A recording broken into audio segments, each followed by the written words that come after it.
Hello students, I am Aditi और आज हम करेंगे हमारे 13th चैप्टर के question answers. Our first question is fill in the blanks.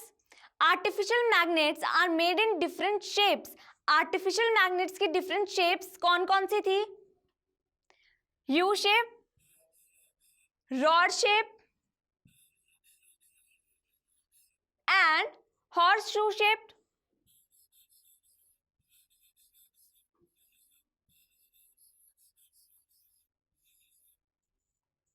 Second is the materials which are attracted towards a magnet are called.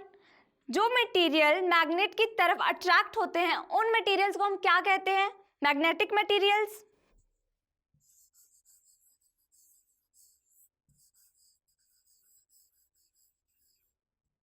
Next is paper is not a dash material.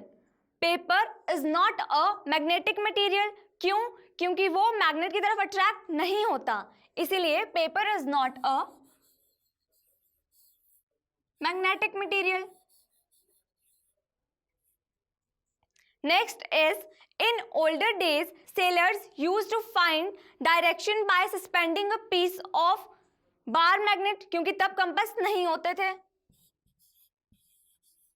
Bar magnets. Next is a magnet always has two poles, north and south.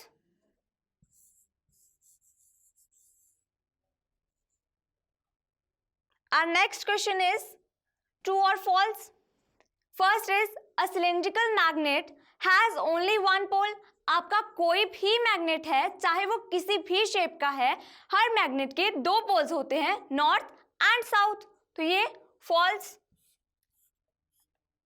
Next is artificial magnets were discovered in Greece. Artificial magnets वो magnet होते हैं जो कि manmade होते हैं, तो आपके जो नेचुरल मैग्नेट्स थे वो डिस्कवर हुए थे ग्रीस में, इसीलिए ये false. Next is similar poles of magnet repel each other. True. Opposite poles attract each other and similar poles repel each other. Next is maximum iron fillings stick in the middle of a bar magnet when it is brought near them. ये हमने activity भी करके देखी थी कि आपके जो poles होते हैं वहां पे मैग्नेटिक स्ट्रेंथ ज्यादा होती है और सेंटर में negligible, that is why it is false.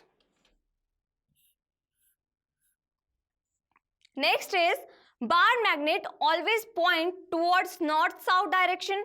जब मैग्नेट आपका फ्री होता है तो it always rest toward the north south direction, that is why it is true.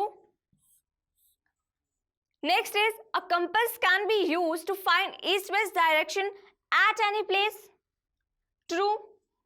हम कंपास से कोई भी डायरेक्शन फाइंड आउट कर सकते हैं।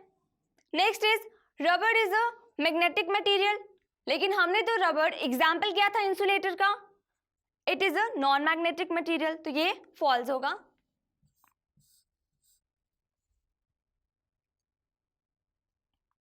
Next question is it was observed that a pencil sharpener get attracted by both the poles of a magnet although its body is made up of plastic. Name a material that might have been used to make some part of it.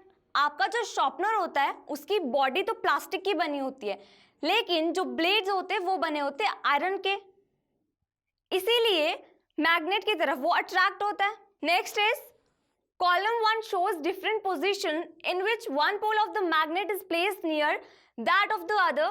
Column 2 indicates the resulting actions between them for each situation. Fill in the blanks. आपके जो same poles होते हैं वो एक दूसरे को repel करते हैं, whereas जो आपके ऑपोजिट पोल्स होते हैं वो एक दूसरे को अट्रैक्ट करते हैं। नॉर्थ नॉर्थ सेम पोल्स हैं तो ये एक दूसरे को रिपेल करेंगे, रिपल्शन होगी। नेक्स्ट इज नॉर्थ, और कौन सा पोल हम लेंगे जिसकी वजह से अट्रैक्शन होगी? North and south pole. अब आपके साउथ और नॉर्थ पोल अगर हम लें, अपोजिट पोल्स हैं, ये एक दूसरे को अट्रैक्ट करेंगे, attraction.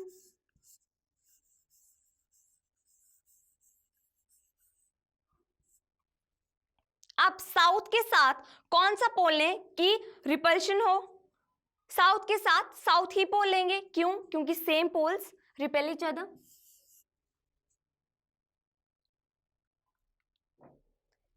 Next is write any two properties of a magnet. एक मैग्नेट की हमने दो प्रॉपर्टीज बतानी है। फर्स्ट प्रॉपर्टी आपकी आ जाएगी, जो आपका मैग्नेट होता है, it attract magnetic material towards it. Second property is कि आपके जो सेम पोल्स होते हैं वो एक दूसरे को रिपेल करते हैं, वेयर एज आपके जो अपोजिट पोल्स होते हैं वो एक दूसरे को अट्रैक्ट करते हैं। Next is where are poles of a bar magnet located. आपका जो बार मैग्नेट होता है उसके पोल्स कहाँ लोकेट होते हैं? उसके साइड्स पे। Next, a bar magnet has no markings to indicate its pole. How would you find out near which end is its north pole located? यहां हम यूज करेंगे directive property of a magnet. आपका जो magnet होता है जब वो freely suspended होता है तो it always rest in north south direction. अब आपका जो नॉर्थ पोल है जो नॉर्थ डायरेक्शन में रेस्ट करेगा और जो साउथ पोल है वो साउथ डायरेक्शन में। Next is you are given a iron strip, how will you make it into a magnet? हम मैग्नेट किसी को कैसे बना सकते हैं, ये हमने हमारी प्रीवियस वीडियो में किया था by single touch method. Next is how is a compass used to find out direction? आपकी जो कंपास होती है उसमें जो नीडल होती है उसमें प्रेजेंट होता है मैग्नेट। अब मैग्नेट की प्रॉपर्टी है डायरेक्टिव प्रॉपर्टी ऑफ मैग्नेट। उसमें जो आपकी डायरेक्टिव प्रॉपर्टी होती है उसमें क्या होता है कि जब आपका मैग्नेट फ्रीली सस्पेंडेड होता है तो वो नॉर्थ साउथ डायरेक्शन की तरफ फेस करता है। इस प्रॉपर्टी को हम यूज करते हैं कंपास में। Next is a magnet was bought near different directions towards a toy boat that has been floating in a water in a tub. Effect observed in each case is stated in column 1. Possible reasons for the observed effects are mentioned in column 2. Match the statements. हमें match करनी है statements. हम मैच करेंगे columns को। First is boat gets attracted towards the magnet. It means कि आपकी जो बोट है वो बनी होगी मैग्नेटिक मटेरियल की, इसीलिए वो अट्रैक्ट हुई।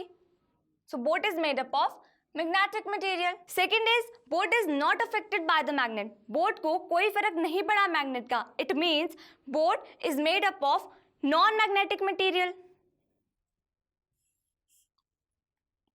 Next is boat moves towards the magnet if north pole of the magnet is brought near its end आपकी जो बोट है वो नॉर्थ पोल की तरफ अट्रैक्ट हुई। इट मीन्स आपका दूसरा पोल होगा south pole. Boat is fitted with the magnet with the south pole towards its head. Boat moves away from the magnet when north pole is brought near its head. आपकी जो boat है वो move दूसरी तरफ को कर गई। It means आपके जो पोल्स हैं वो सेम है। Boat is fitted with a magnet with north pole towards its head. Boat floats without changing its direction. It means कि आपकी जो बोट है उसमें कोई छोटा सा मैग्नेट फिक्स्ड है। Boat has a small magnet fixed along its length. इसी के साथ हमारा ये चैप्टर फिनिश होता है। अब हम मिलेंगे हमारी नेक्स्ट वीडियो में। Till then keep revising.